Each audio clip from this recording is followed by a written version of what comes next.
Hello बच्चों, कैसे हैं आप? होपफुली अच्छे होंगे। आज हम एक नए कॉन्सेप्ट के साथ आए हैं, एक नए टॉपिक के साथ आए हैं और ये टॉपिक का नाम है इलेक्ट्रिक डाइपोल। एक नया टॉपिक है और इसी टॉपिक को हम डिटेल में डिस्कस करेंगे और इसके द्वारा इलेक्ट्रिक फील्ड निकालने का प्रयास करेंगे। तो आज के टॉपिक में हम लोग इलेक्ट्रिक डाइपोल की स्टडी करेंगे, उसके द्वारा फील्ड निकालेंगे कई पॉइंट्स पे, एक्सियल पॉइंट पे, इक्वेटोरियल पॉइंट पे, जनरल पॉइंट पे। तो चलिए इस टॉपिक को शुरू करते हैं और इसकी डिटेलिंग में बात करते हैं। इलेक्ट्रिक डाइपोल, इलेक्ट्रिक डाइपोल, इसके नाम से ही आप समझ पा रहे होंगे कि डाइपोल का क्या मतलब है। डाई, ये देखिए डाई, डाई माने दो, टू। तो यहां से अगर आप वर्ड से ही मीनिंग निकाले तो दो पोल वाला। कैसा पोल? चलिए उसको समझते हैं। दो पोल वाला। तो अगर हम इलेक्ट्रिक डाइपोल को डिफाइन करें, तो हम ये कह सकते हैं कि it is a combination of negative and positive charge separated by a certain distance, और वो डिस्टेंस बहुत छोटा होता है। तो इलेक्ट्रिक डाइपोल को हम डिफाइन कैसे करेंगे कि दो चार्जेस ऑपोजिट नेचर के अगर कुछ बहुत स्मॉल डिस्टेंस से सेपरेटेड हैं तो इस अरेंजमेंट को हम लोग इलेक्ट्रिक डाइपोल बोलते हैं।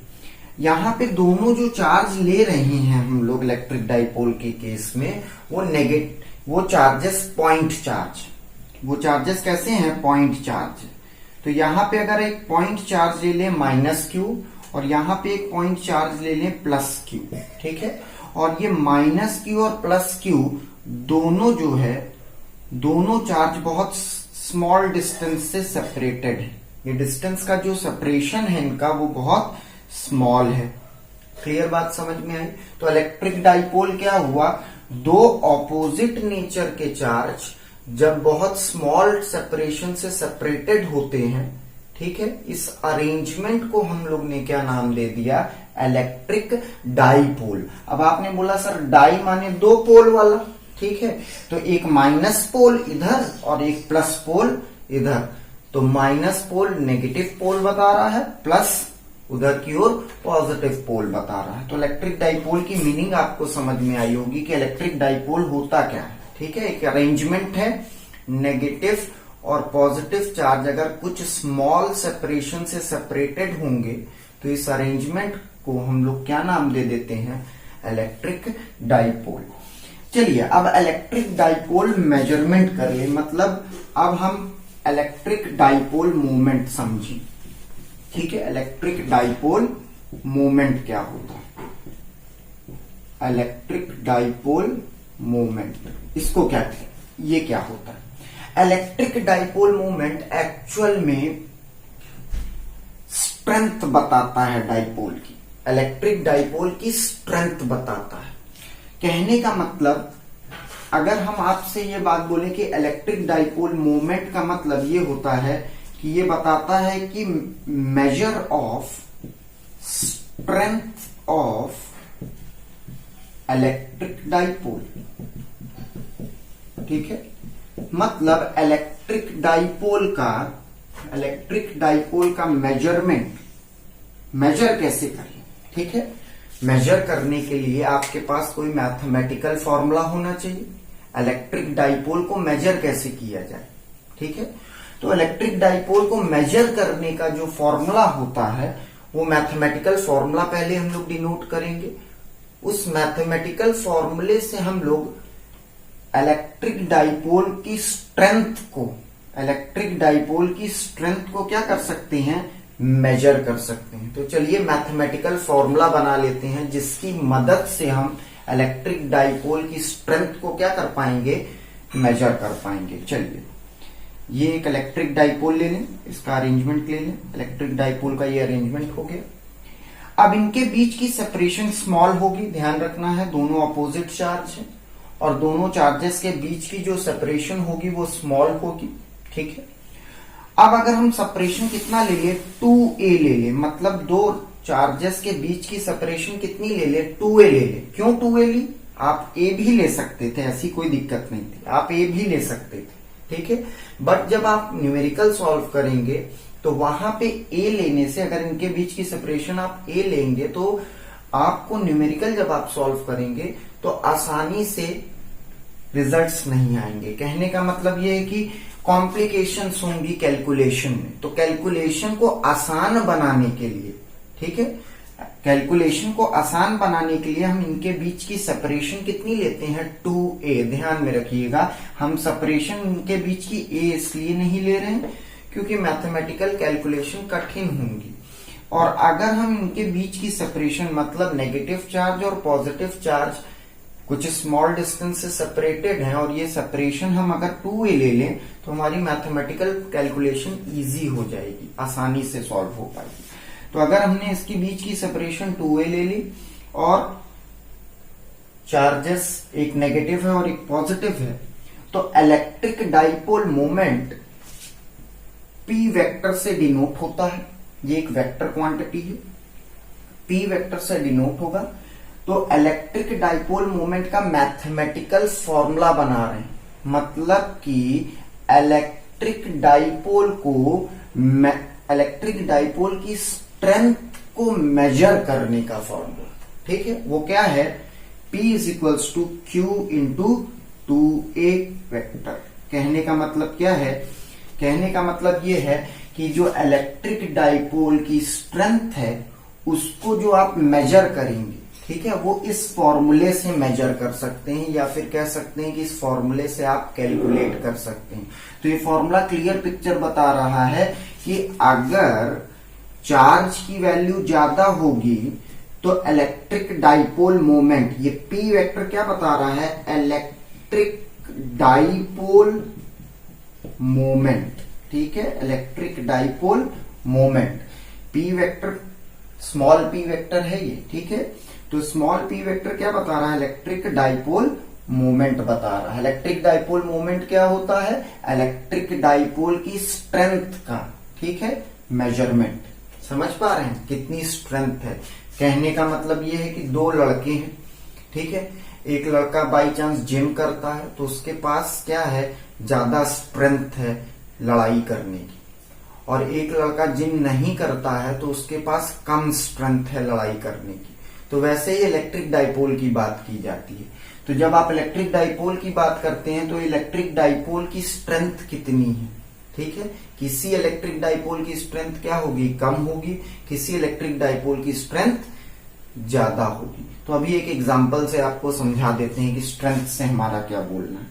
तो इलेक्ट्रिक डाइपोल को आप कुछ इस फॉर्मूले से कैलकुलेट कर सकते हैं, ध्यान में रखिएगा। इलेक्ट्रिक डाइपोल को इस फॉर्मूले से कैलकुलेट करने का मतलब ये है कि आपने इलेक्ट्रिक डाइपोल की स्ट्रेंथ को मेजर किया है, ठीक है। तो इलेक्ट्रिक डाइपोल क्या है और इलेक्ट्रिक डाइपोल मोमेंट क्या है, ये क्लियर पिक्चर आपको समझ में आ रही है। इलेक्ट्रिक डाइपोल एक अरेंजमेंट है, नेगेटिव और पॉजिटिव चार्ज अगर कुछ मान लेते हैं स्मॉल डिस्टेंस से सेपरेटेड है, ठीक है, तो इस अरेंजमेंट को हम लोग क्या बोलेंगे, इलेक्ट्रिक डाइपोल बोलेंगे। इलेक्ट्रिक डाइपोल मोमेंट किसको बोलेंगे, इलेक्ट्रिक डाइपोल मोमेंट मतलब कि इलेक्ट्रिक डाइपोल की स्ट्रेंथ को जब मेजर करेंगे तो उसको इलेक्ट्रिक डाइपोल मोमेंट बोल देंगे। और इसको P से डिनोट किया जाता है, स्मॉल p ले सकते हैं आप P वेक्टर से, ठीक है।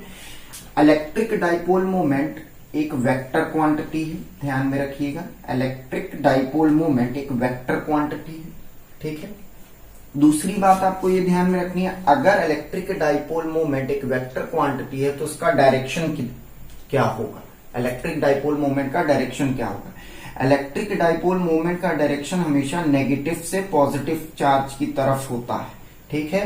तो ये इसका डायरेक्शन होगा, direction will always be from negative to positive charge, ध्यान में रखना है। तो इलेक्ट्रिक डाइपोल मोमेंट का जो डायरेक्शन होता है, क्योंकि ये एक वेक्टर क्वांटिटी है तो उसका डायरेक्शन होगा, तो इलेक्ट्रिक डाइपोल मोमेंट का डायरेक्शन नेगेटिव से पॉजिटिव की तरफ होता है। तो अगर हम आपसे ये बोले कि एक एरो बना दें और बोले एक इलेक्ट्रिक डाइपोल मोमेंट, तो आपको अपने दिमाग में पहले ही समझ जाना है कि इसकी पूंछ पे, इसकी जो पूंछ है उस पे नेगेटिव चार्ज होगा और उसकी एरो पे पॉजिटिव चार्ज होगा। समझ पा रहे हैं इतनी चीजें, ये ध्यान में रखना।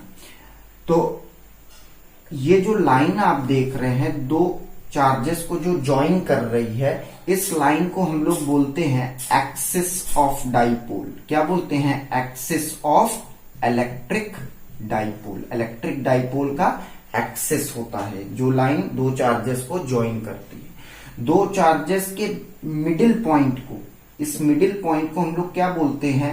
सेंटर। ठीक है, दो चार्जेस के मिडिल पॉइंट को सेंटर बोला जाता है। अब डाइपोल की जब भी आप कोई भी मेजरमेंट करेंगे, फिर से समझा दे रहे हैं, डाइपोल की जब भी आप मेजरमेंट करेंगे तो हमेशा मेजरमेंट लेंगे कहां से? डाइपोल के सेंटर से। एग्जाम्पल के तौर पे बात करें आपसे, ठीक है, अगर हम एग्जाम्पल के तौर पे बात करें तो अगर हम आपसे ये बोले कि ये एक इलेक्ट्रिक डाइपोल है, ठीक है, ये एक इलेक्ट्रिक डाइपोल है और ये इसका सेंटर है, इलेक्ट्रिक डाइपोल का ये सेंटर है। अगर यहाँ P पॉइंट पे आपको इलेक्ट्रिक फील्ड निकालनी है, ठीक है, ये एक इलेक्ट्रिक डाइपोल है, इस इलेक्ट्रिक डाइपोल के कारण P पॉइंट पे आपको इलेक्ट्रिक फील्ड निकालनी है। तो अगर आप इस P पॉइंट को देख रहे हैं तो P डिस्टेंस कहां से कंसिडर करेंगे? ये तो इलेक्ट्रिक डाइपोल है, ठीक है, तो डिस्टेंस हमेशा कहां से कंसिडर किया जाएगा? उसके मिड पॉइंट से, मतलब डाइपोल के सेंटर से डिस्टेंस को आप लेंगे कैलकुलेशन में। अगर सेंटर से ये P की दूरी हम कितनी ले लें? R, तो ये R डिस्टेंस आपने क्या लिया? सेंटर से लिया। किसी भी पॉइंट पे जब आप इलेक्ट्रिक फील्ड निकालते हैं डाइपोल के द्वारा या फिर फोर्स निकालते हैं डाइपोल के द्वारा, इलेक्ट्रिक डाइपोल के द्वारा अगर आप फोर्स निकाल रहे हैं, इलेक्ट्रिक डाइपोल के द्वारा इलेक्ट्रिक फील्ड निकाल रहे हैं किसी भी पॉइंट पे, तो हमेशा इलेक्ट्रिक डाइपोल के सेंटर से उसकी डिस्टेंस को मेजर करेंगे। इतनी चीजें क्लियर हो गई मेरे ख्याल से। चलिए इलेक्ट्रिक डाइपोल को थोड़ा सा और समझ लेते हैं। ये क्वेश्चन यही बताने, ये इक्वेशन यही बताने में लगी है मैथमेटिकल कि अगर चार्ज ज्यादा होगा तो इलेक्ट्रिक डाइपोल मोमेंट ज्यादा होगा। अगर सेपरेशन क्या होंगे, उनके बीच के टेंस टू बहुत कम होंगे, बहुत क्लोज होंगे, मतलब कि कहने का मतलब ये है कि अगर नेगेटिव चार्ज और पॉजिटिव चार्ज के बीच की दूरी बहुत कम है, नेगेटिव चार्ज और पॉजिटिव चार्ज के बीच की दूरी बहुत कम है, तो इलेक्ट्रिक डाइपोल मोमेंट कम होगा। यहां ये डिस्टेंस अगर कम होगी तो ये कम होगा। समझ रहे हैं इतनी बात? तो ये चीजें आपको ध्यान में रखनी है। अब अगर आपसे हम ये बात बोले कि इलेक्ट्रिक डाइपोल मोमेंट के द्वारा इलेक्ट्रिक फील्ड कैसे कैलकुलेट होगी, चलिए इलेक्ट्रिक डाइपोल मोमेंट के द्वारा इलेक्ट्रिक फील्ड कैलकुलेट करते हैं। उससे पहले हम चाहते हैं कि आप इसकी यूनिट देख लीजिए कि इलेक्ट्रिक डाइपोल मोमेंट की यूनिट क्या होती है। इलेक्ट्रिक डाइपोल मोमेंट की यूनिट देखिए, चार्ज की कूलम और ये डिस्टेंस की क्या होगी? मीटर। तो कूलम मीटर क्या हो गई? इलेक्ट्रिक डाइपोल मोमेंट की यूनिट हो गई। ध्यान में रखिएगा, ठीक है, इसकी यूनिट क्या होती है? कूलम मीटर होती है। अब आपसे स्ट्रेंथ की बात कर रहे हैं, चलिए एक कंपैरिजन कर लेते हैं, कंपेयर कर लेते हैं। कंपेयर कैसे करना है?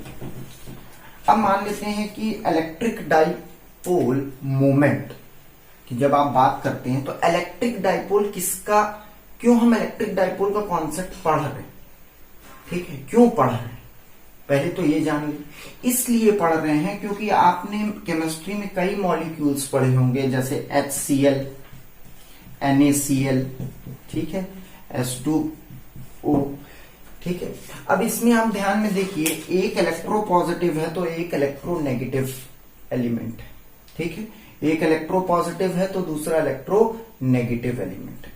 अगर आप इसके स्ट्रक्चर की स्टडी करते हैं, ठीक है, तो हम आपसे फिजिक्स से रिलेटेड खाली बात करें तो अगर आप इसको लिखेंगे तो H पॉजिटिव Cl नेगेटिव, अब देखिए H पॉजिटिव का मतलब H के पास पॉजिटिव चार्ज आ गया और Cl के पास नेगेटिव चार्ज आ गया।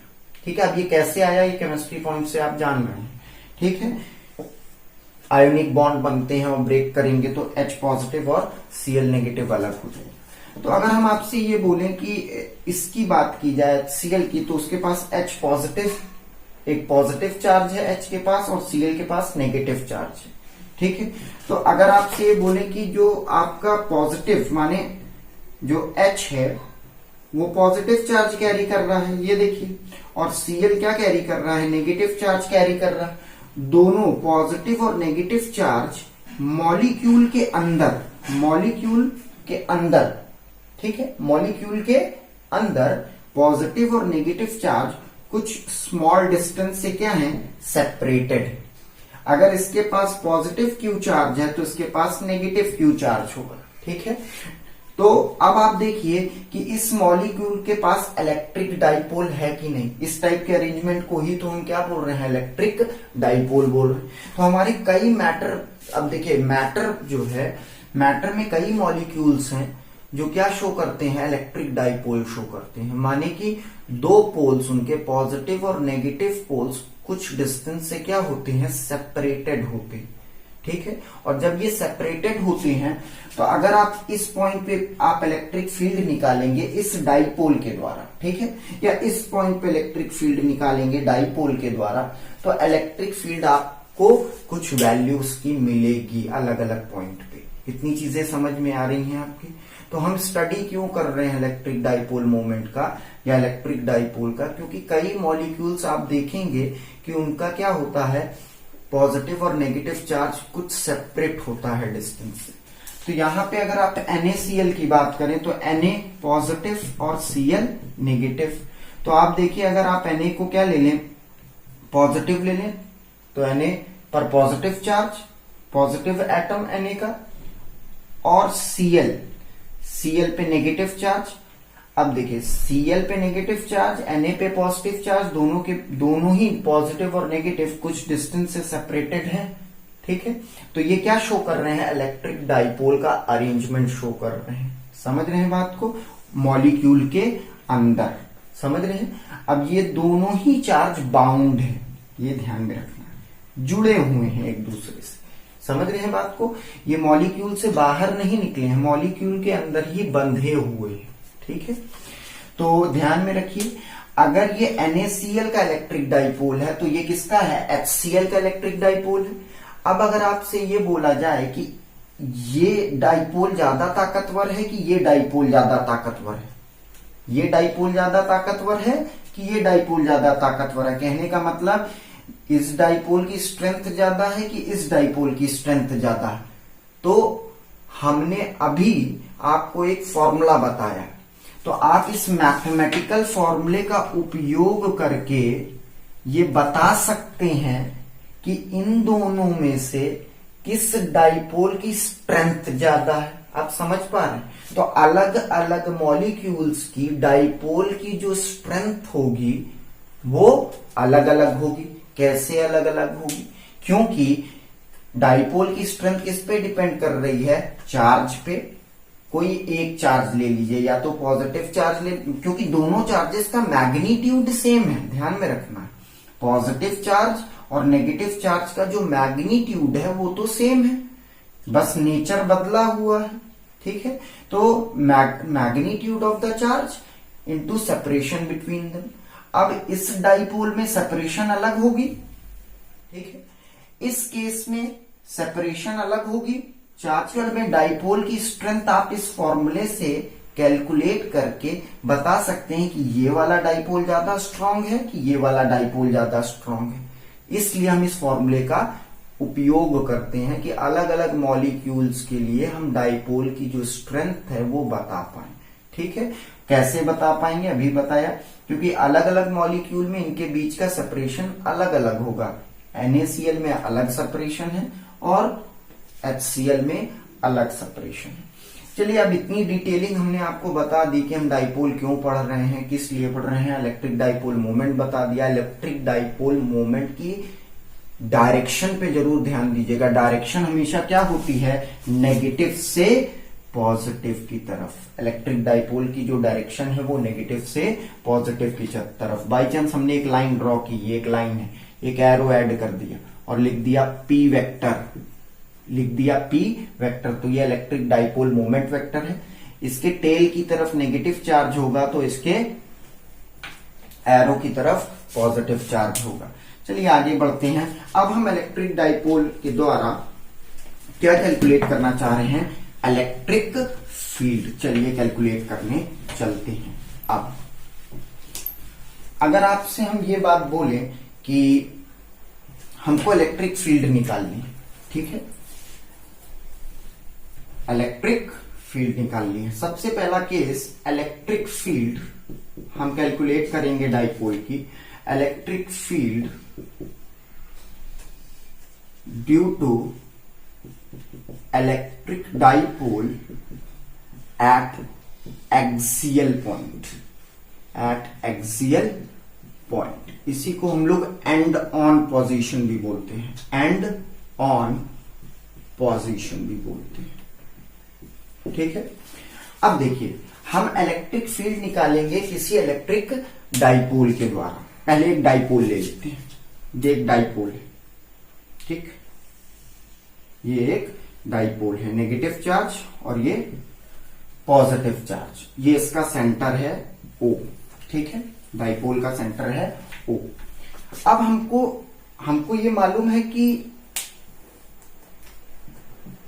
दो चार्ज को जो लाइन ज्वाइन करती है डाइपोल में वो क्या होती है, axis of the dipole, axis of the dipole. ये क्या है, डाइपोल का एक्सिस है, जो लाइन दो चार्ज को ज्वाइन कर रही है। अब हमको इसी एक्सिस के लॉन्ग देखिए, इसी एक्सिस के लॉन्ग किसी P पॉइंट पे, ये कोई P पॉइंट है, इसी एक्सिस के लॉन्ग इस P पॉइंट पे हमको क्या कैलकुलेट करनी है, इलेक्ट्रिक फील्ड कैलकुलेट करनी है। किसके द्वारा, इलेक्ट्रिक डाइपोल के द्वारा। ये डाइपोल है, इस डाइपोल के द्वारा इस P पॉइंट पे क्या कैलकुलेट करना चाह रहे हैं, इलेक्ट्रिक फील्ड। चलिए कैलकुलेट कर लेते हैं। अभी हमने आपसे पहले जस्ट डिस्कस किया था कि कोई भी मेजरमेंट करेंगे वो डाइपोल के कहां से करेंगे, सेंटर से करेंगे। तो डाइपोल के सेंटर से इस P पॉइंट की दूरी कितनी ले लें, R, ठीक, डाइपोल के सेंटर से P पॉइंट की दूरी कितनी ले लें, R। अब दो डाइपोल के बीच का सेपरेशन कितना हमने बताया आपको, 2a। क्लियर बात समझ में आई। चलिए अब इस चार्ज के द्वारा, खाली इस चार्ज के द्वारा इस पॉइंट पे इलेक्ट्रिक फील्ड होगी, ठीक है। नेगेटिव चार्ज के द्वारा P पॉइंट पे इलेक्ट्रिक फील्ड की क्या डायरेक्शन होगी, इलेक्ट्रिक फील्ड इस डायरेक्शन की होगी, E1 वेक्टर। इस चार्ज के द्वारा इस P पॉइंट पे इलेक्ट्रिक फील्ड की ये डायरेक्शन होगी, तो मैग्नीट्यूड कितना होगा। चलिए मैग्नीट्यूड कैलकुलेट कर लेते हैं। E1 vector is equals to 1/4 pi epsilon naught इस चार्ज के द्वारा ड्यू टू नेगेटिव चार्ज। जरा लिख लेते हैं तो ज्यादा बेहतर रहेगा। Electric field due to negative charge minus Q charge at point P। इस P पॉइंट पे इस चार्ज के द्वारा इलेक्ट्रिक फील्ड कितनी होगी, E1 vector equals to 1/4 pi epsilon naught Q by, अब खाली यहां पे मैग्नीट्यूड लिया है तो माइनस साइन को कंसिडर नहीं किया, क्योंकि इलेक्ट्रिक फील्ड का मैग्नीट्यूड ले रहे हैं। तो जब मैग्नीट्यूड लेंगे तब यहां पे नेगेटिव साइन कंसिडर नहीं करेंगे। अब ये बताइए, इस चार्ज से यहां की दूरी बताइए, दूरी कितनी होगी, ये दूरी हो गई a, ये दूरी हो गई a, क्योंकि ये दूरी है 2a। ये देखिए ये दूरी है 2a, तो ये दूरी हो गई a, ये दूरी हो गई a। क्लियर। अब ध्यान से देखिए जरा, यहां से यहां तक की दूरी की बात हो रही है, ठीक है, यहां से यहां तक की दूरी की बात हो रही है। जरा आप हमको ये बताइए, यहां से नेगेटिव चार्ज से यहां की दूरी कितनी है, a, और नेगेटिव चार्ज से सेंटर की दूरी है a। क्लियर। और सेंटर से P पॉइंट की दूरी कितनी है, R। तो यहां पे क्या लिखा जा सकता है, R प्लस a का स्क्वायर। क्लियर बात समझ में आई? ठीक। अब इलेक्ट्रिक फील्ड की डायरेक्शन किधर है? अलोंग पीओ, पीओ के अलोंग है। समझ रहे हैं? इलेक्ट्रिक फील्ड की डायरेक्शन इस चार्ज के द्वारा इस पी पॉइंट पे इलेक्ट्रिक फील्ड की डायरेक्शन पीओ के अलोंग है। अब ये बताइए, ये तो इलेक्ट्रिक फील्ड कैलकुलेट हो गई। अब इस चार्ज के द्वारा, पॉजिटिव चार्ज के द्वारा, ये पॉजिटिव चार्ज है, पॉजिटिव चार्ज के द्वारा इस पी पॉइंट पे इलेक्ट्रिक फील्ड किस डायरेक्शन की होगी? इलेक्ट्रिक फील्ड इस डायरेक्शन की होगी। देखिए E2 वेक्टर। अब हमने ये वेक्टर बड़ा बनाया है। इस चार्ज के द्वारा जो इलेक्ट्रिक फील्ड होगी, इस चार्ज के द्वारा इस पॉइंट पे इलेक्ट्रिक फील्ड होगी, इस वेक्टर को बड़ा बनाया है। क्यों? क्योंकि इनके बीच की दूरी क्या है? कम है। दूरी कम है तो इस चार्ज के द्वारा इस पी पॉइंट पे इलेक्ट्रिक फील्ड का जो मैग्नीट्यूड होगा वो ज्यादा होगा। ठीक है, क्योंकि ये दूरी कम है और ये दूरी ज्यादा है।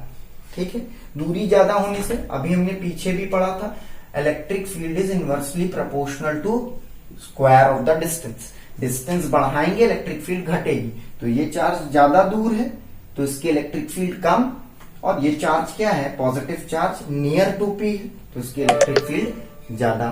तो इसलिए हमने ये बड़ा वेक्टर बनाया है, और ये इस चार्ज के द्वारा जो इलेक्ट्रिक फील्ड है E1 उसको छोटा वेक्टर बनाया है। चलिए आगे बढ़ते हैं।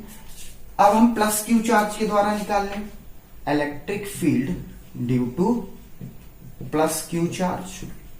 प्लस क्यू चार्ज के द्वारा कैलकुलेट कर ले। कैलकुलेट करेंगे तो कितना आएगा? E2 vector is equals to 1/4 pi epsilon naught Q by R minus A का स्क्वायर। देख लीजिए कैसे, ये डिस्टेंस R है और ये डिस्टेंस कितनी हो जाएगी? ठीक है, अब देखिए R ये है पूरी डिस्टेंस, और ये डिस्टेंस कितनी है? A। देखिए ध्यान से, ये डिस्टेंस है A और ये डिस्टेंस है R। तो ये डिस्टेंस कितनी हो गई? R माइनस A हो गई कि नहीं? R minus A। क्लियर? यहाँ पे R माइनस A का स्क्वायर। इतनी बातें क्लियर हो गई मेरे ख्याल से आपको। चलिए अब हम नेट फील्ड निकालते हैं। नेट फील्ड कितनी होगी इस पी पॉइंट पे? नेट फील्ड कितनी होगी? सुपरपोजिशन प्रिंसिपल लगा दें तो नेट फील्ड कैलकुलेट हो जाएगी। चलिए सुपरपोजिशन प्रिंसिपल लगा के नेट फील्ड निकाल लें। नेट फील्ड कितनी होगी? E net. Net field calculate करने के लिए कौन सा फॉर्मूला यूज करेंगे? Cosine rule. E1 mod vector का square plus E2 mod vector का square plus 2 E1 E2 mod vector का स्क्वायर, मॉड वेक्टर का स्क्वायर में। ठीक है, 2 E1 E2 cos 180 डिग्री।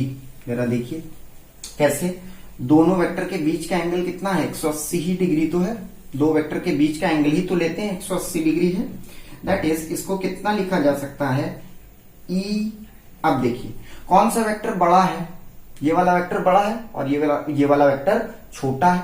तो आप कह सकते हैं बड़े में से छोटा माइनस किया, E2 vector minus E1 vector mod. ठीक है, E2 में से E1 माइनस किया। तो यहां पे आप क्या लिख सकते हैं? ये किसका, यहां माइनस साइन आएगा, दैट इज मॉड E1 का स्क्वायर मॉड E2 का स्क्वायर माइनस cos 180 माइनस 1 होता है 2 E1 E2। Clear? Under root के अंदर ये क्या हो गया? स्क्वायर बन गया। ठीक है, स्क्वायर का फॉर्मूला बन गया। देखिए स्क्वायर का फॉर्मूला कैसे बना? E2 माइनस E1 का होल स्क्वायर मॉड वेक्टर का स्क्वायर। अब ये बाहर निकालोगे तो कितना होगा? E2 minus E1। क्लियर बात समझ में आई? E2 minus E1। E2 magnitude बता रहा है, E1 भी मैग्नीट्यूड बता रहा है। तो नेट फील्ड आपको कितनी मिलेगी? बोलिए। E2 माइनस E1, माने E2 में से E1 को क्या कर दें? घटा दें। चलिए घटाते हैं नेट फील्ड लेने के लिए। नेट फील्ड लेने के लिए घटा के देखते हैं कितनी आएगी। That is E net mod vector E2 minus E1 रख के देखते हैं E2 की वैल्यू कितनी आई है 1/4 pi epsilon naught Q by R minus A का square E2 1/4 pi epsilon not E1 कितना आया है Q by R plus A का होल स्क्वायर। देख लीजिए दैट इज यहां से Q by 4 pi epsilon not common निकाल लें। ठीक है, देखिए हमने ये पार्ट कॉमन निकाल लिया, दोनों में से निकाला, बचेगा क्या 1/r माइनस ए का whole square minus of r plus A का होल स्क्वायर। बचेगा कि नहीं। अब ये r minus A r plus A है, जरा ध्यान से देख लीजिए, r minus A r plus A है, आपने पढ़ा हुआ है a minus B A plus B, इसका फॉर्मूला होता है A square minus B square. चलिए लगा दें, आगे सॉल्व करते हैं मैथमेटिकली। आगे सॉल्व करेंगे तो क्या मिलेगा हमको, आगे सॉल्व करने पे यही फॉर्मूला लगाएंगे। देखिए नीचे मिलेगा ई नेट मॉड के अंदर will be equals to Q by 4 pi epsilon naught bracket open R square minus A square का होल स्क्वायर। करेक्ट, देखिए ये वाला तो फॉर्मूला बन जाएगा इन दोनों का स्क्वायर का होल स्क्वायर। अब ये स्टेप कैसे आया ये समझ में आ रहा होगा आपको। अब यहां एलसीएम ले लेंगे तो यहां क्या बचेगा r प्लस ए का होल स्क्वायर, एलसीएम ले लीजिए, माइनस r माइनस ए का होल स्क्वायर। ठीक है, अब इसको फर्दर सॉल्व कर लीजिए। फर्दर सॉल्व करेंगे तो क्या मिलेगा mod E net vector is equals to Q by 4 pi epsilon naught r square plus A square plus 2ar minus r square plus R square minus A square plus 2ar। देखिए मिल रहा है आपको। ठीक है, यहां पे फॉर्मूला लगा दिया है, ये कट गया, ये कट गया, बचा ये 4ar। तो आपके पास बचा क्या, देखिए इधर बचा क्या आपके पास, अब बचा है ई नेट मॉड के अंदर is equals to Q by 4 pi epsilon naught 2 plus 2 that is 4ar upon r square minus A square का होल स्क्वायर। करेक्ट, चलिए आगे बढ़ते हैं, फर्दर सॉल्व करें इसको। इतनी चीजें मेरे ख्याल से आपके समझ में आ रही होंगी। फर्दर सॉल्व करते हैं। मॉड के अंदर इज इक्वल्स टू, इसको लिखा जा सकता है, क्या लिख सकते हैं आप इसको, ट्वाइस 1/4 पाई एप्सिलॉन नॉट, थोड़ा सा मॉडिफाई करके लिख दें, that is Q into 2a upon r square minus A square. यही तो इलेक्ट्रिक डाइपोल मोमेंट है, मालूम, अभी पीछे यही तो डिफाइन कराया था, Q into 2a vector, electric dipole moment का magnitude Q into 2a।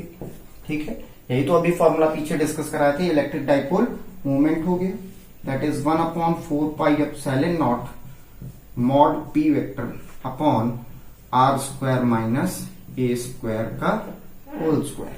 Correct, ये आपकी नेट फील्ड आई किधर, P पॉइंट पे। P पॉइंट पे आपकी नेट फील्ड किसी डाइपोल के द्वारा एक्सियल पॉइंट पे, ये पॉइंट क्या कहलाएगा, एक्सियल पॉइंट कहलाएगा। क्यों, क्योंकि ये एक्सिस पे लाई कर रहा है, किसकी एक्सिस पे, डाइपोल की एक्सिस पे। ये डाइपोल की देखिए एक्सिस है, देखिए ये क्या है, डाइपोल की एक्सिस है, इसी एक्सिस पे पी पॉइंट लाई कर रहा है, तो ये एक्सियल पॉइंट हुआ, या फिर इसको कई बुकें एंड ऑन पोजीशन भी बोलती हैं। क्या बोलती हैं, एंड ऑन पोजीशन भी बोलती हैं। ये इलेक्ट्रिक फील्ड कैलकुलेट होके हमारे पास आई है किसी डाइपोल के द्वारा एक्सियल पॉइंट पे। थोड़ा सा और आगे बढ़ जाए, एक स्टेप आगे बढ़ जाए, अगर हम बोले कि ये पॉइंट बहुत दूर है, ये पॉइंट इस डाइपोल से, ये पॉइंट बहुत दूर है, कहीं यहां पे बहुत दूर है, बहुत दूर होने का मतलब r is very very greater than 2a, इनके बीच की सेपरेशन बहुत कम है। डाइपोल की सेपरेशन क्या है, दैट इज दो चार्जेस के बीच की सेपरेशन कितनी है, बहुत कम है। ये दो चार्जेस के बीच की सेपरेशन कितनी है, 2a, ये बहुत कम है एज कंपेयर टू ये डिस्टेंस जिस पॉइंट पे आप इलेक्ट्रिक फील्ड निकाल रहे हैं डाइपोल के द्वारा। ठीक है, तो अगर r डिस्टेंस बहुत ज्यादा होगी, ठीक है, आर डिस्टेंस हमेशा सेंटर से मेजर करनी है, और ये डिस्टेंस बहुत ज्यादा हो गई जिस पॉइंट पे आप इलेक्ट्रिक फील्ड निकाल रहे हैं, ये बहुत ज्यादा हो गई, ठीक है। किससे?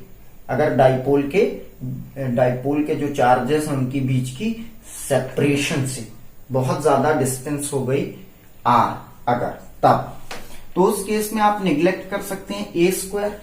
क्यों निग्लेक्ट कर सकते हैं ए स्क्वायर? करके देख लीजिए।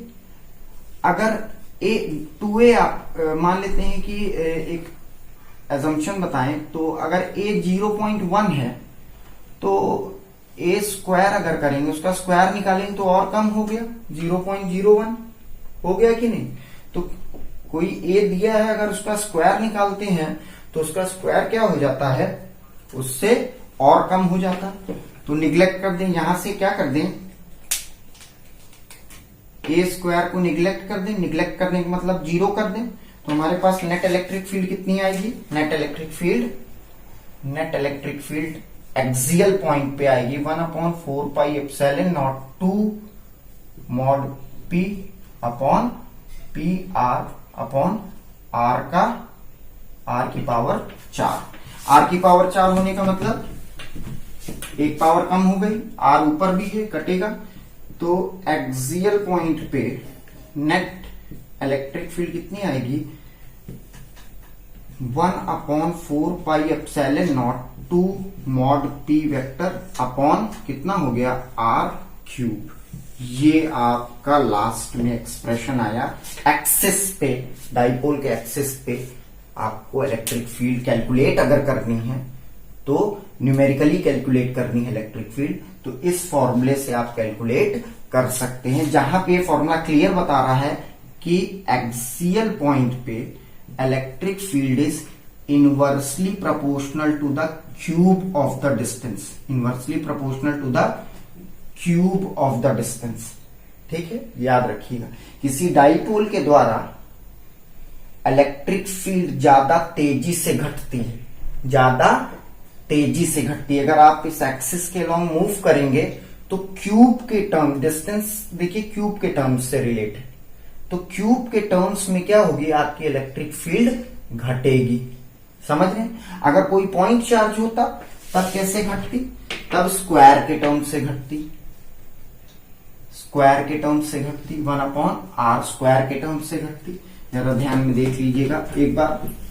अगर ये पॉइंट चार्ज है प्लस क्यू और ये डिस्टेंस है 1 सेंटीमीटर, अगर ये डिस्टेंस बढ़ा के 2 सेंटीमीटर कर दी है तो पॉइंट चार्ज के द्वारा इलेक्ट्रिक फील्ड 4 गुना कम हो जाएगी, क्योंकि 1/r स्क्वायर डिस्टेंस है।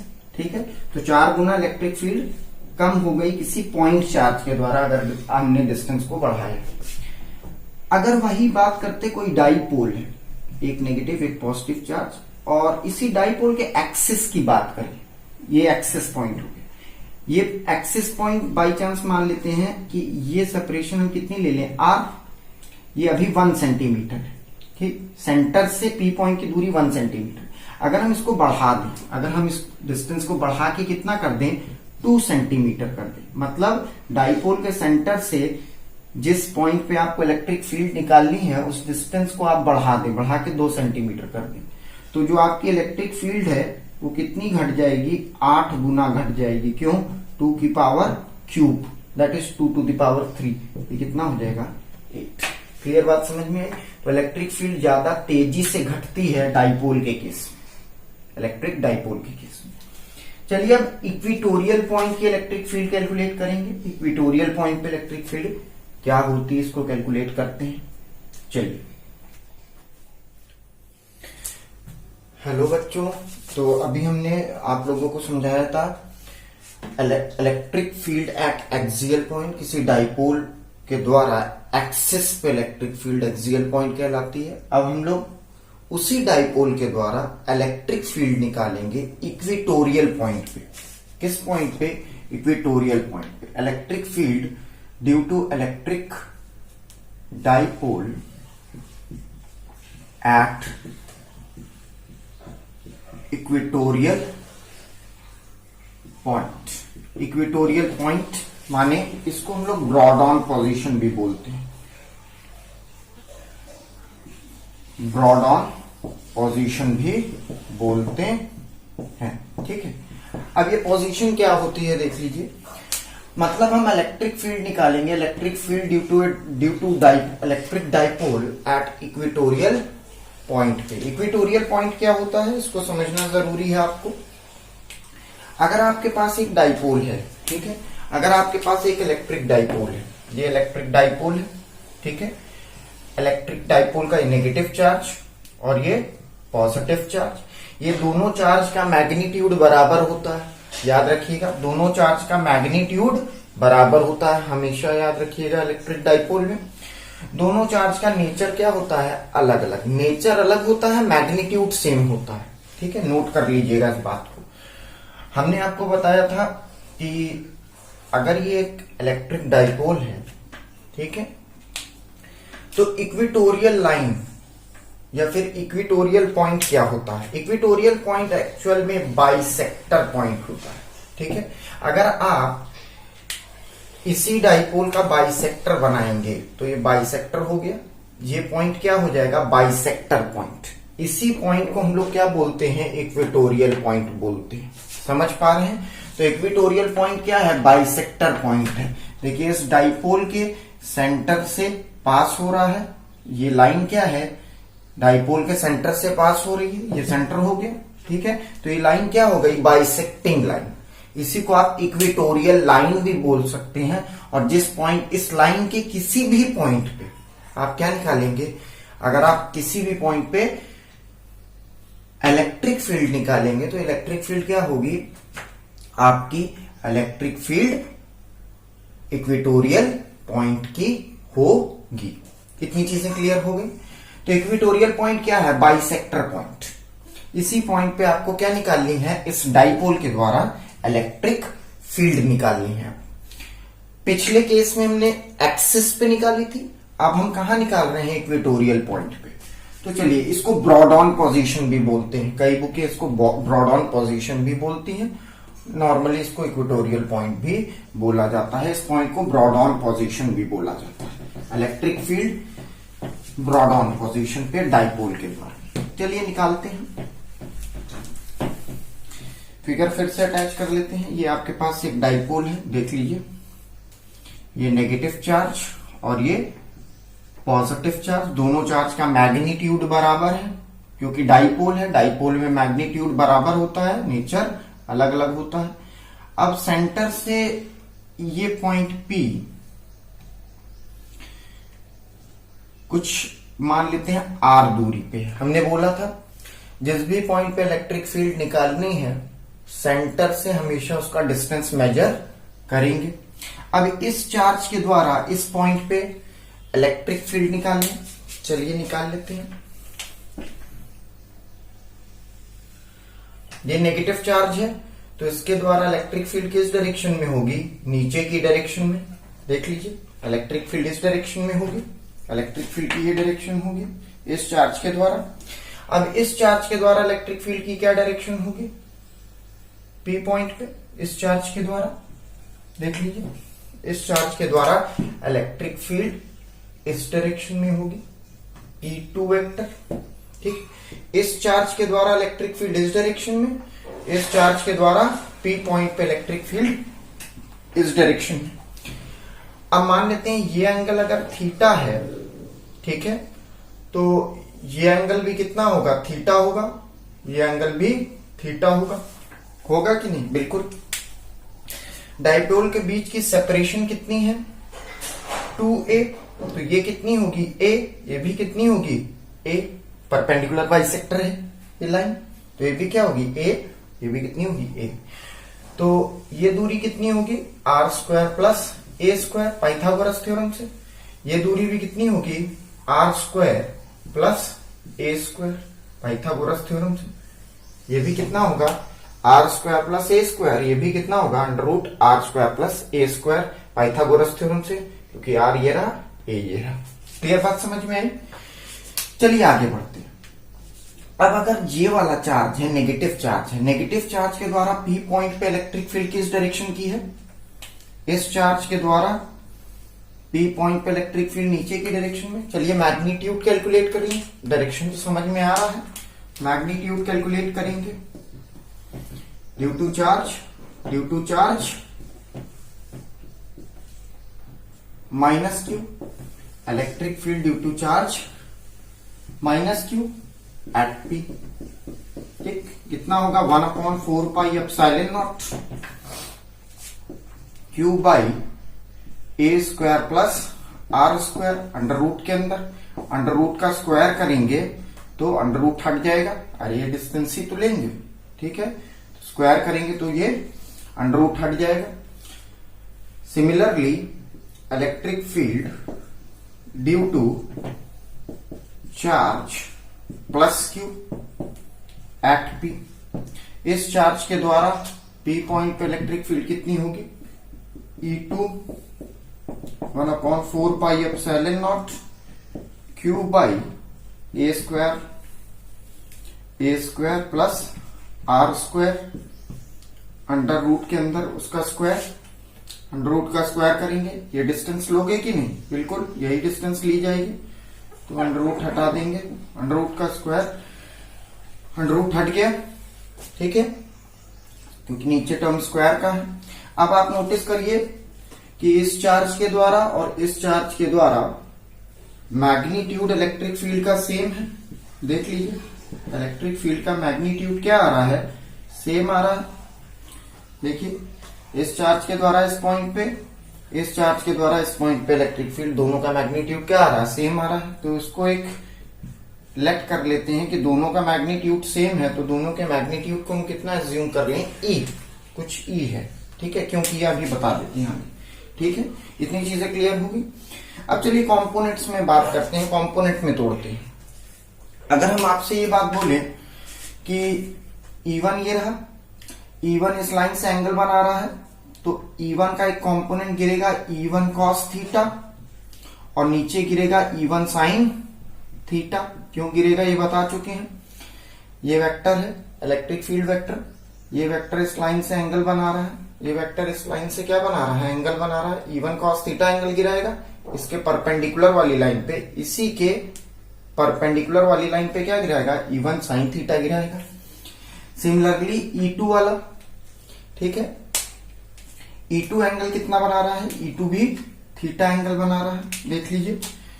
तो E2 का एक कंपोनेंट इधर गिरेगा E2 cos थीटा, एक कंपोनेंट ऊपर गिरेगा E2 sin थीटा। अभी हमने पीछे ये प्रूफ किया है कि E1 का मैग्नीट्यूड E2 के बराबर है, बोलिए, प्रूफ किया है। जब इनका मैग्नीट्यूड बराबर होगा तो ये दोनों कंपोनेंट तो कट गए, ये कंपोनेंट इक्वल एंड अपोजिट होने से कट गए क्योंकि मैग्नीट्यूड बराबर है। खाली ये कंपोनेंट जुड़ गए, E1 E2 जुड़ गए, तो नेट फील्ड आपको इन्हीं के द्वारा मिलेगी, ठीक है। तो नेट फील्ड कितनी मिल रही है, चलिए जोड़ लेते हैं। नेट फील्ड आपको नेट फील्ड आपको क्या मिल रही है, that is E1 cos theta plus E2 sin theta, sorry E2 cos theta, correct. देखिए E1 cos theta, E2 plus E2 cos theta, E1 E2 बराबर है तो इसको लिखा जा सकता है 2E cos थीटा, क्योंकि E1 E2 के बराबर है, जो कि हमने कितना माना, E के बराबर माना। इसका मैग्नीट्यूड हमको मालूम है, ट्वाइस ऑफ E का मैग्नीट्यूड है 1/4 pi epsilon naught, clear, Q upon A square plus R square cos theta. अब cos थीटा को रिप्लेस कर दीजिए, ट्राइंगल दिख रहा है आपको, ट्राइंगल देखिए, cos थीटा को रिप्लेस करते हैं नेट फील्ड एट पी पे। cos थीटा को क्या लिखा जा सकता है, पंडित बद्री प्रसाद हरर बोले, बेस अपॉन हाइपोटेन्यूज। अगर एंगल ये है तो बेस क्या है, ये है, ठीक है, हाइपोटेन्यूज ये है। तो देख लीजिए, बेस ये हो गया, हाइपोटेन्यूज ये हो गया, तो cos थीटा को क्या लिख सकते हैं, a by under root A square plus R square. लिखा जा सकता है, बिल्कुल लिखा जा सकता है। तो यहां पे हम क्या करेंगे, cos थीटा को रिप्लेस कर देंगे, तो मिलेगा क्या आपको, E net vector is equals to 1 twice of 1/4 pi epsilon naught Q by A square plus R square, A by A square plus R square, under root को 1/2 लिखा जा सकता है। ठीक है, अब यहां एक पावर है, यहां 1/2 है, ये दोनों पावर क्या हो गई, जुड़ के 3/2 हो गई। तो चलिए आगे करते हैं। ठीक है, E net is equals to 1/4 pi epsilon naught Q by A square plus R square, ये कितना हो जाएगा, क्यू इंटू ए। ठीक है, अंदर ये हो गया ए स्क्वायर प्लस आर स्क्वायर की पावर 3/2। क्लियर बात समझ में आई इतनी, 3/2। तो अब यहां से इसको रिप्लेस कर सकते हैं पी से, 1/4 pi epsilon naught Q into 2a upon A square plus R square की पावर 3/2। ई नेट वेक्टर, ये आपकी क्या आई, इलेक्ट्रिक फील्ड आई। किस पॉइंट पे, इक्वेटोरियल पॉइंट पे। समझ पा रहे हैं, E net vector that is 1/4 pi epsilon naught mod P vector. ये टर्म पूरा क्या होगा, पी के बराबर होगा। यही तो डाइपोल मोमेंट है। ठीक है, electric dipole moment, A square plus R square की पावर 3/2। करेक्ट। चलिए अगर फिर से हम बात करें, अगर r is very very greater than 2a, अगर r is very very greater than 2a, तो आप क्या करेंगे, a स्क्वायर को निग्लेक्ट कर देंगे। तो इस एक्सप्रेशन में से हम क्या करेंगे, a स्क्वायर को निग्लेक्ट कर दें। a स्क्वायर को निग्लेक्ट कर देंगे तो a स्क्वायर कितना हो जाएगा, 0 हो जाएगा। चलिए निग्लेक्ट कर देते हैं अगले स्टेप में। ए स्क्वायर को जब निग्लेक्ट कर देंगे तो फाइनल एक्सप्रेशन कितना बचेगा, E net vector is equals to 1/4 pi epsilon naught, ठीक है, mod P divided by R का क्यूब। यहां देखिए पावर 2 है, यहां 1/2 है, कट जाएगा, क्यूब बचेगा। तो ये आपकी electric field I equatorial point पे। ये पॉइंट क्या हो गया, इक्वेटोरियल पॉइंट हो गया। इस पॉइंट को क्या बोल रहे हैं, इक्वेटोरियल पॉइंट। क्लियर। तो इक्वेटोरियल पॉइंट क्या होता है, बाइसेक्टर पॉइंट। ठीक है, बाइसेक्टिंग लाइन पे लाई करता है, ध्यान में रखिएगा इक्वेटोरियल पॉइंट। तो हमने इलेक्ट्रिक फील्ड निकालना सीखा किसी डाइपोल की, किसी इलेक्ट्रिक डाइपोल की इलेक्ट्रिक फील्ड निकालना सीखा। कहां पे, उसके एक्सिस पे और उसके बाइसेक्टर पॉइंट पे। बाइसेक्टर माने परपेंडिकुलर बाइसेक्टर की बात की गई है। ठीक है, तो ये जो बाइसेक्टर हमने लिया है ये परपेंडिकुलर बाइसेक्टर। इक्वेटोरियल पॉइंट का मतलब परपेंडिकुलर बाइसेक्टर लाइन पे वो पॉइंट लाई करेगा। तो ये लाइन क्या है, परपेंडिकुलर बाइसेक्टर है, इक्वेटोरियल लाइन है। अब जरा ध्यान से देखिए आप, axial electric field axial point पे कितनी थी, 1/4 पाई एप्सिलॉन, देखिए 1/4 pi epsilon naught mod P vector by R cube. Clear. Axis पे एक्सियल पॉइंट पे दुगनी थी, यहां देखिए दुगनी नहीं है। एक्सियल पॉइंट पे दुगनी थी, दुगनी का आधा है। समझ रहे हैं बात को। तो 2 टाइम्स थी जितनी इलेक्ट्रिक फील्ड इक्वेटोरियल पॉइंट पे है, ये इक्वेटोरियल पॉइंट पे इलेक्ट्रिक फील्ड है, उसकी दुगनी एक्सिस पे थी। ठीक है ये बात, तो याद रखिएगा इलेक्ट्रिक फील्ड एक्सिस पे क्या होती है, इक्वेटोरियल पॉइंट के दुगनी होती है। ठीक है, तो यहां से आप ई एक्सियल अपॉन ई इक्वेटोरियल करेंगे। ठीक है, ई एक्सियल अपॉन ई इक्वेटोरियल करेंगे तो आपको क्या मिल जाएगा, 2 मिल जाएगा। कैसे, रख के वैल्यूज देख लीजिएगा, क्या मिल जाएगा, 2 मिल जाएगा। ठीक है, जब एक्सियल की जगह रखेंगे तो ये कट जाएगा, खाली ये टर्म बच जाएगा।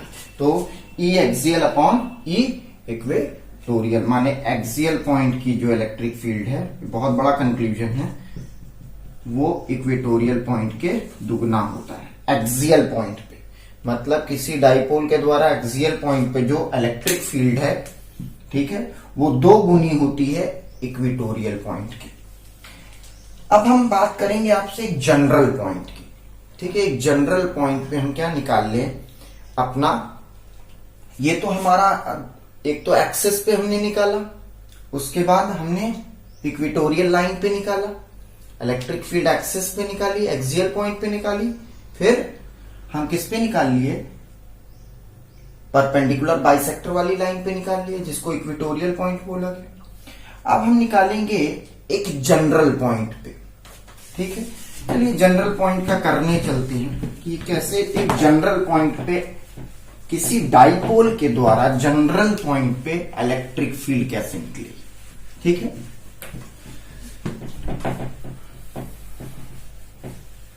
देखिए, अगर हम डाइपोल की बात करें तो जनरल पॉइंट पे अब बात करेंगे। जनरल पॉइंट पे मतलब कि electric field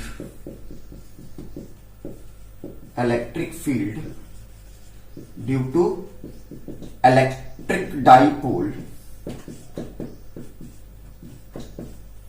at general point, electric field due to electric dipole at general point.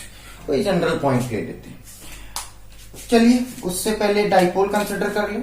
ये एक डाइपोल है, ये एक इलेक्ट्रिक डाइपोल है। अब समझ पा रहे होंगे टेल क्या बता रही है, -q, और ये क्या बता रहा है, +q चार्ज। अगर हमने एक लाइन ले ली, मान लेते हैं कि ये लाइन है, ये लाइन ले लेते हैं, ये आपकी लाइन है, समझ रहे हैं, ये एक लाइन है। इस लाइन ने थीटा एंगल बनाया इस डाइपोल से, ठीक है। ये क्या है, एक डाइपोल है, ये डाइपोल है, ठीक है। इस डाइपोल ने थीटा एंगल बनाया, तो जाहिर सी बात है इस पर कौन सा कंपोनेंट गिराएगा, p cos थीटा गिराएगा कि नहीं। अब देखिए ये वाला डाइपोल इस लाइन के along p cos theta component गिराया, तो इसको हम कुछ ले लेते हैं a1 b1, ठीक है। ये एक नया डाइपोल है, इसी डाइपोल का एक कंपोनेंट गिरा है इस डायरेक्शन में p cos थीटा, ये एक नया डाइपोल है, समझ रहे हैं बात को, इस डाइपोल का कंपोनेंट, ठीक। अब इस लाइन पे अगर p cos थीटा कंपोनेंट गिरा है तो इसके परपेंडिकुलर वाली लाइन पे कौन सा कंपोनेंट गिरेगा, p sin थीटा, तो p sin थीटा ले लेते हैं। देखिए इधर ये वाली लाइन, ठीक, ये वाली लाइन क्या हो गई, p sin थीटा हो गई। ये कोई a2 b2 ले लें, ठीक है। ये आपका डाइपोल हो गया p sin थीटा। क्लियर बात समझ में आई। अब देखिए हमने क्या किया, P एक डाइपोल था, इसको 2 कंपोनेंट में तोड़ दिया, P cos थीटा और P sin थीटा, ठीक है। ये P cos थीटा और P sin थीटा, इतनी बातें समझ में आ रही हैं। ये दोनों अलग अलग डाइपोल है, ये दोनों डाइपोल क्या है, अलग अलग है।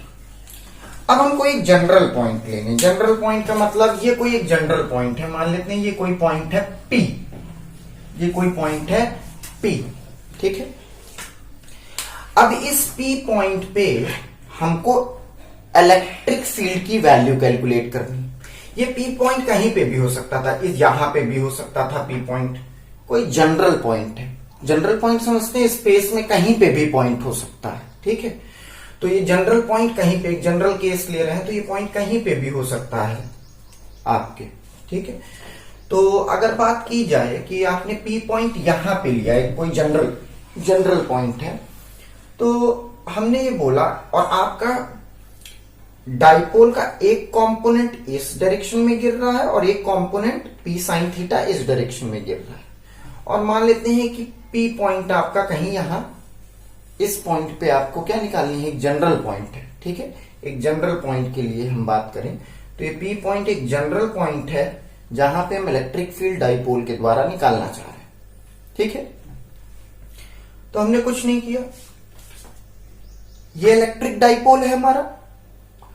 इस इलेक्ट्रिक डाइपोल के रिस्पेक्ट में ये एक जनरल पॉइंट है कि नहीं, बोलिए। बिल्कुल। तो हमने क्या किया, इस इलेक्ट्रिक डाइपोल का एक कंपोनेंट इस डायरेक्शन में गिरा दिया। ठीक है, जो लाइन सेंटर और पी पॉइंट को ज्वाइन करती हुई है, उस लाइन के अलोंग हमने एक कंपोनेंट गिराया पी कॉस थीटा। ठीक है, और इसके परपेंडिकुलर डायरेक्शन में कौन सा कंपोनेंट गिराया, पी साइन थीटा। समझ रहे हैं? तो कहने का मतलब क्लियर था। अगर ये पी पॉइंट यहां लेते, ठीक है, तो हम फिर से एक लाइन ड्रॉ करते। समझ रहे हैं बात को? एक लाइन ड्रॉ करते और ये एंगल हम कितना ले लेते,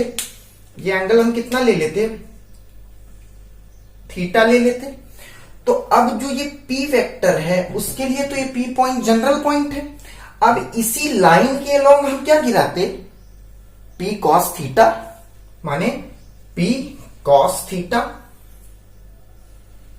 इस डाइपोल का इस डायरेक्शन में क्या गिराते, कंपोनेंट गिराते, डाइपोल का कंपोनेंट कितना होता, पी कॉस थीटा, और इसके परपेंडिकुलर वाली लाइन पे क्या होता, पी साइन थीटा।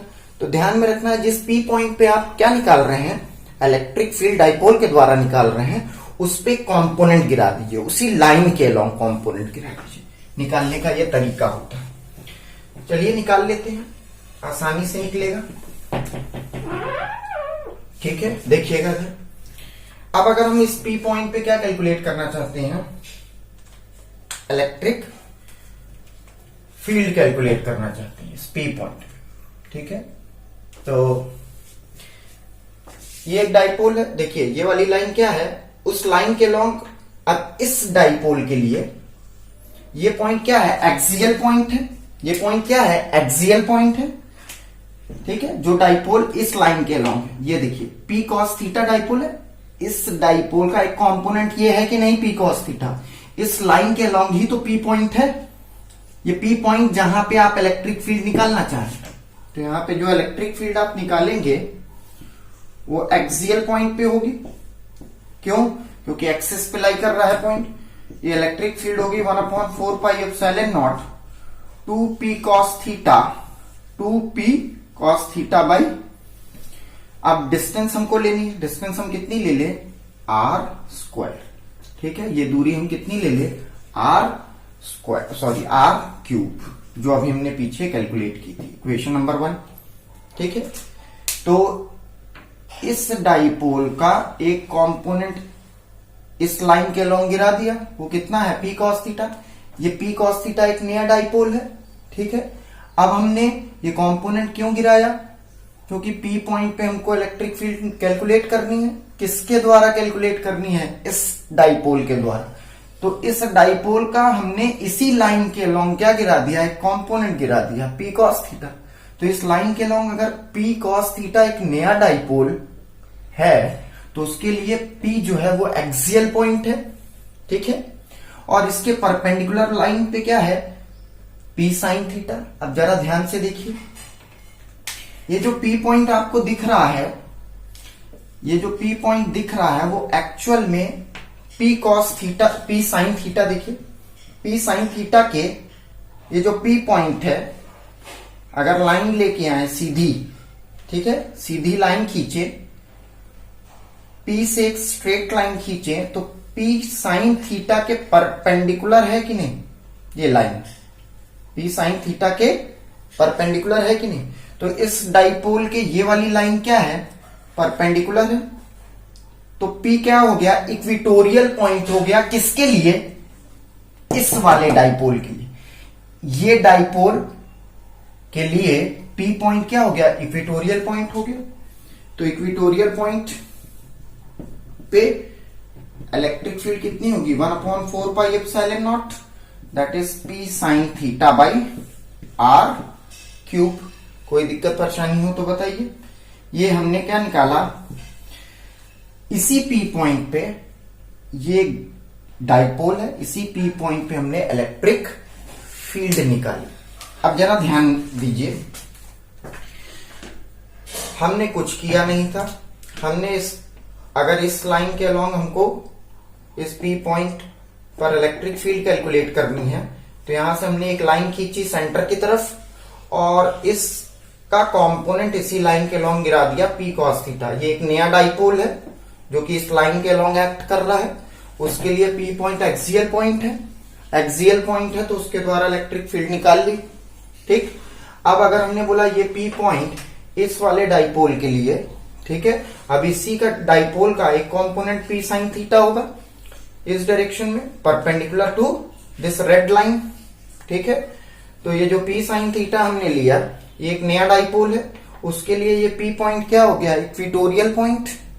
ठीक है, पी साइन थीटा के लिए इक्वेटोरियल पॉइंट, तो इक्वेटोरियल पॉइंट के लिए हमने क्या निकाल ली, इलेक्ट्रिक फील्ड निकाल ली, जो कि अभी हमने पीछे कैलकुलेट की थी, आपने देखा होगा जनरल पॉइंट के लिए। समझ पा रहे हैं इतनी बातें? चलिए बढ़ते हैं आगे, आगे सिचुएशन को थोड़ा सा ले जाएं। ठीक है, अब जरा वेक्टर बना लेते हैं, वेक्टर का कैलकुलेशन करना है। तो अब आप ये बताइए,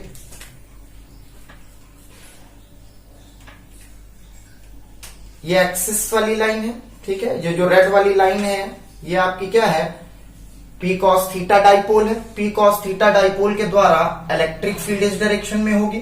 इस इलेक्ट्रिक फील्ड को क्या ले ले, ई एक्सियल। ठीक है, और पी साइन थीटा के द्वारा अभी हमने पीछे कैलकुलेट की थी, तो इलेक्ट्रिक फील्ड किस डायरेक्शन की आ रही थी, opposite to the dipole, E equatorial. Clear? अब ई एक्सियल इस लाइन के लॉन्ग, ई इक्वेटोरियल इस लाइन के लॉन्ग। अच्छा, आपने बोला ऐसा क्यों? अभी जब हमने पीछे कैलकुलेट की थी, ये एक नेगेटिव चार्ज है, ये एक पॉजिटिव चार्ज है। ठीक है, और पी पॉइंट आपका परपेंडिकुलर बाइसेक्टर पॉइंट है, ये परपेंडिकुलर बाइसेक्टर। ठीक है, पॉइंट क्या है, परपेंडिकुलर बाइसेक्टर पॉइंट। इसके द्वारा इलेक्ट्रिक फील्ड इस डायरेक्शन में, इसके द्वारा इलेक्ट्रिक फील्ड इस डायरेक्शन में। ठीक है, इन दोनों का रिजल्टेंट निकाले, इन दोनों का रिजल्टेंट निकाले तो electric field, net electric field की ये डायरेक्शन होगी कि नहीं, इन दोनों की रिजल्टेंट, इन दोनों की रिजल्टेंट इलेक्ट्रिक फील्ड इस डायरेक्शन की होगी कि नहीं। ठीक है, अब हमने आपको ये बताया हुआ था, नोटिस करिए, हमने आपको एक बात बताई हुई थी कि net electric field P point पे जो है, पी पॉइंट पे नेट इलेक्ट्रिक फील्ड इस डायरेक्शन की है, देख लीजिए, पर जो डाइपोल की डायरेक्शन होती है वो नेगेटिव से पॉजिटिव होती है। देखिए, और जब भी आप इक्वेटोरियल पॉइंट पे इलेक्ट्रिक फील्ड निकालेंगे, इलेक्ट्रिक फील्ड की डायरेक्शन निकालेंगे, तो डायरेक्शन हमेशा ऑपोजिट टू द फील्ड होगी, sorry opposite to the dipole होगी। डाइपोल इस डायरेक्शन का है, तो इसी पी पॉइंट पे इलेक्ट्रिक फील्ड किस डायरेक्शन की है, इस डायरेक्शन की। इतनी बातें क्लियर हो गई कि नहीं आपको? चलिए बढ़ जाते हैं आगे। अब सिमिलरली ये क्या है, पी साइन थीटा, तो पी पॉइंट पे इक्वेटोरियल पॉइंट है, इस डाइपोल के लिए ये पी पॉइंट इक्वेटोरियल पॉइंट है, तो electric field opposite to the dipole होगी कि नहीं, डाइपोल इस डायरेक्शन में, डाइपोल इस डायरेक्शन में, ये इक्वेटोरियल पॉइंट है, तो इलेक्ट्रिक फील्ड इस पॉइंट पे क्या होगी, ऑपोजिट टू द डाइपोल। और ये आपकी एक्सियल लाइन है, तो एक्सियल लाइन के अलोंग आपकी electric field P cos theta के द्वारा ये इलेक्ट्रिक फील्ड इस डायरेक्शन की, पी साइन थीटा के द्वारा इलेक्ट्रिक फील्ड इस डायरेक्शन की। इन दोनों का अगर हम रिजल्टेंट निकालें तो रिजल्टेंट ये निकलेगा, ये क्या हो जाएगी, net electric field P point पे। तो नेट इलेक्ट्रिक फील्ड निकालने के लिए क्या करना पड़ेगा आपको, चलिए बताइए। इनका क्या कर दें, कोसाइन रूल से निकाल लें। चलिए कोसाइन रूल से जल्दी से निकालते हैं। कोसाइन रूल से निकालेंगे तो कैसे निकलेगा, ई नेट मॉड के अंदर अंडर रूट ई एक्सियल का स्क्वायर प्लस ई इक्वेटोरियल का square plus 2 axial into equatorial cos 90 degree. भाई इन दोनों के बीच का एंगल कितना है, 90 डिग्री। ये टर्म 0 हो गया, तो आपके पास बचेगा क्या, अंडर रूट ई एक्सियल, अभी हमने एक्सियल निकाला, twice 1/4 pi epsilon naught P cos theta upon 2 P cos theta upon R cube का स्क्वायर प्लस इक्वेटोरियल पॉइंट पे कितनी है 1/4 pi epsilon naught P sine theta upon R cube का whole square. E net vector कितना हो जाएगा, बोलिए। ई net vector इसमें से कॉमन निकाल लें, काफी चीजें कॉमन निकलेंगी। क्या क्या कॉमन निकाल लें देख लेते हैं। यहां से हम निकाल लें P by 4 pi epsilon naught R का क्यूब, इतना हम कॉमन निकाल ले। देखिए इतना पोर्शन हम कॉमन निकाल ले। क्लियर। बचा क्या अंदर, बोलिए। अंदर बचा आपका 4 cos square theta plus sine square theta. देख लीजिए 4 cos square theta plus sine square theta, ये स्मॉल p है सब। That is P 4 pi epsilon naught R cube. Under root के अंदर इसको क्या लिखा जा सकता है, 3 cos square theta plus cos square theta plus sine square theta लिखा जा सकता है। ये पूरा टर्म 1 हो सकता है क्लास 10th की ट्रिग्नोमेट्री से। तो आपके पास एक जनरल पॉइंट पे इक्वेशन मिल गई आपको, एक जनरल पॉइंट पे इलेक्ट्रिक फील्ड निकालने का तरीका, एक फॉर्मूला मिल गया आपको। दैट इज ई नेट कितना हो जाएगा, mod P vector by 4 pi epsilon naught R cube, correct. और यहां अंदर क्या बचेगा, 3 कॉस स्क्वायर थीटा प्लस 1। ये एक जनरल पॉइंट पे, कोई भी जनरल पॉइंट पे, यहां हो यहां हो यहां हो, ये पॉइंट कहीं पे भी हो सकता है, कोई एक जनरल पॉइंट पे इस डाइपोल के इलेक्ट्रिक फील्ड कैलकुलेट करने का फॉर्मूला निकल आया। तो बस अब इस फॉर्मूले में हम क्या, ये एक जनरल फॉर्मूला बना है जनरल पॉइंट पे कैलकुलेट करने का। तो अब आप इसी फॉर्मूले से नोटिस करिएगा एक्सियल पॉइंट और इक्वेटोरियल पॉइंट पे इलेक्ट्रिक फील्ड कैलकुलेट कर सकते हैं डाइपोल के द्वारा।